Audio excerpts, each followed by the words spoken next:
Before I talk about how shocked I was during this arc, I don't know if I told you, I probably did, but I got all of my Attack on Titan volumes secondhand off eBay, right? And I was reading through volume 5 and I randomly found a Pokemon card inside it. And I don't think it's worth that much. I did check, it's like, I think about £40. But the fact that there is a random Pokemon card in this is what I love about buying things secondhand, especially books. They tell a story sometimes. So I think somebody might have been using this Pokemon card as a bookmark and they got to this point in the story and maybe stopped reading. Like, I don't know, anything could have happened. Maybe the person reading it died. Maybe that's why I got sold all of the volumes of Attack on Titan at once. Maybe it was a poor heartbroken mother who didn't know what to do with Attack on Titan manga series. It would explain why it was so cheap. Like, she could have charged more. But I mean, if her son died and she just wanted to get rid of the books, then, you know, I've just concocted this entire story in my head just based off a Pokemon card. But why would you stop reading here? They must have died. Because I was so shocked by a lot of things that happened in this arc. I don't think this is quite my favourite arc so far, but I've given it an 8 out of 10. So it's the same as the Battle of Trost District. But I think the Battle of Trost District just edges out the female Titan arc right now. I was just shocked by Annie. What? Like, she was the spy. She was the person who killed the two Titans. The two Titans that they were trying to, like, find out more about. So squad leader Hange could figure out more about them. Like, I felt a little bit, but I mean, Hange is a little bit weird. But then again, a lot of characters are. Like, the way that she was crying when she was doing, like, the experiments on the Titans. And she's like, can't you hear them cry? They're in pain too, you know? And, like, she's crying. And I'm like, wow, interesting. She has a lot of empathy. Considering what the Titans have done, there's just... But saying that though, there are so many layers because, again, like with another arc, we're finding out more about them. Like, what in the world? Like, are there Titans? Like, Colossus Titans inside the walls? What? When we first saw that panel, and it was a terrifying panel as well, my heart just stopped beating. My blood went cold. And it happens every single time we see a massive Titan. Like the 2 times the Colossus Titan kicked through the wall. But I'm talking about this point when Mikasa stops the female Titan / Annie from scaling the wall. She looks at this like crack in the wall and she says, oh, she sees that. She sees that just staring through. And for a second I just thought, oh, God, the Colossus Titan has returned. It's going to kick the wall down. But no, as it turned out in the next chapter after that, it seems like there might be Colossus Titans just like lined up in the walls. And maybe it's them having hardened that has created this wall. I don't know. I'm still so early on in the series, but it already feels like I've read so much and I still know little. And it's the same with the characters. I love the kind of progression that we're having with them because it seems like they're learning so much at the same time. Although that minister person seems to know a lot more than he was letting on. And there was like this whole group that seem to worship the walls and they call them like gods, and I think that's quite interesting. That could come back and bite us in the bum. I don't know why, but I'm a little bit dubious when it comes to groups of people who believe a certain thing. It could go either way in fiction, so I'm gonna keep an eye out for that.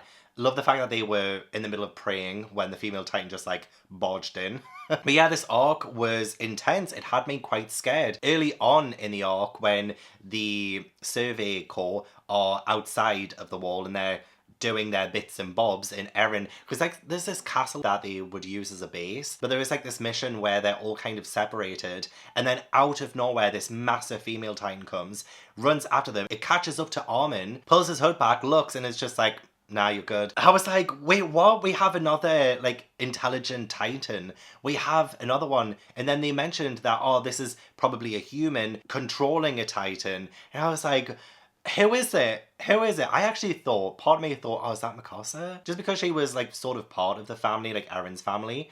And Eren's dad could have done experiments to her at some point. I just thought maybe it runs in the family. But no, freaking Annie. I didn't expect it. Annie's been so, not exactly quiet so far. She's definitely been present and I've liked how silent she kind of is. Like she gives her opinion every now and then. She makes a comment every now and then. I feel like I like her a lot more now that she's kind of like an enemy.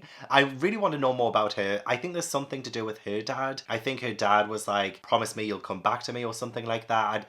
I don't know what's going on there, but I think there are some layers, some levels there when it comes to Annie that I'm really very excited to peel back and see see. But anyway, when we first met the female Titan, I was terrified. It was so intense, so suspenseful. The way that she ran, the way that she was so direct, in the way that she just like crushed people. There was actually an amazing moment with Rena, I think his name is pronounced, when it looked like Armin was going to get killed by her. In Rena, it looked like he'd been like crushed by her hand, but he just like slices through her fingers, and that was so cool. Some of the characters look a little bit similar to me at the minute. I guess it might be the art style, and sometimes the action can also be down to the art style that I'm finding sometimes a little bit harder to follow. I'm really finding Levi badass as well. I love how we had that whole moment when the female Titan is running after Eren, and Levi is like, I mean, if you want to turn into a Titan, go ahead. It's not the wrong thing to do, but it's going to be your choice. He's like so cool, you know, and it's like, I'm trying to work him out as well. I feel like you do have to learn to trust him a little bit, and that's kind of the struggle that Eren had in this arc, which is why I kind of like this one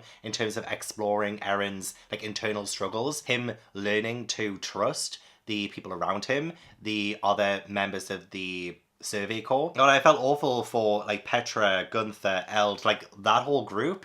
Oh, broke my heart when the female Titan just killed them, which again, strike against Annie for like killing some of our own. I don't know if she can ever really be redeemed. But that whole sequence in the Titan Forest was freaking fantastic. Even the art of the trees was actually really nice. It's probably the better drawn parts of this manga. So all of the action that happened there was really interesting to follow because I thought it was just so well drawn. But also just that entire sequence was so freaking exciting. The way that Eren does end up turning into a Titan himself, tries to fight against the female Titan, and they do end up catching her. I tell you what was freaking scary though. Which bloody volume was it in? It's during the fight with Eren, the fight between Eren and the female Titan, and Annie goes to bite Eren, takes his head off. Oh, but firstly though, this epic bloody amazing spread. Oh, like, I love everything that happened in this bloody Titan Forest. Like, this fight was so exhausting. It lasted quite a while. And even when I thought it was all over, it wasn't because we had the Annie betrayal. Oof, yeah, like, she ends up taking off his head. And then when she goes in for, like, the kill, like, this panel right here, oh my god. That just, again, sends shivers down my spine. But the balance of the action and the mystery in this arc was superb. I might end up putting it above Battle of Tross District. I'm not 100% sure yet. But I feel like now, especially after the fumblings of the 104th, whatever the previous arc was called, after that kind of fumbled for me and I wasn't the biggest fan of that, I was a little bit concerned.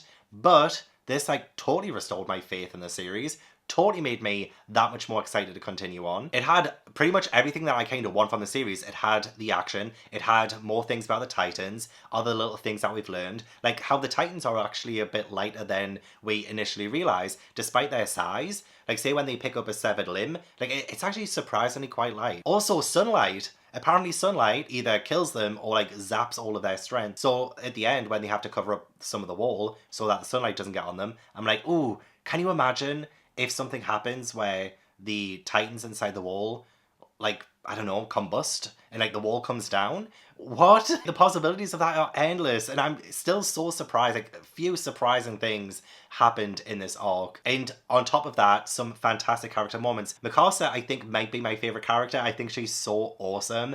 The way that she does try and stop Annie from going up the wall, and she does stop her from going up the wall. The way she slices off her fingers and everything, oh my god, she's just incredible. And I'm also loving how strategic and smart Armin is. Like the way that he kind of works out. Although this was another twist actually. I forgot to mention. Why did I forget to mention this? But so much happened. So like when Armin gets Annie to join them on the mission and then they're going into like the underground tunnel thing and Annie won't go in and then revealed that she is the female Titan. But like Armin is saying, you had Marco's maneuvering equipment. Why? And like he has put two and two together and it was an ambush. They were actually ambushing Annie and they kept that from me, the reader, so I felt ambushed. Oh god, like so yeah, Armin, so smart. In fact, actually, Eren might be my least favourite of the three of them. Like, don't get me wrong, I do like him and I love when he's in his Titan form and all of that. But I don't know, I just like Armin and Mikasa more. And then the whole arc ends on another freaking cliffhanger. We got another wall breached. Like after 100 and was it 105, 107 years of peace, shit has hit the fan all at once. It's been non-stop attacks, non-stop walls being breached, and it's Wall Rose now. Wall Rose is being breached. I'm like, are they ever going to get a break?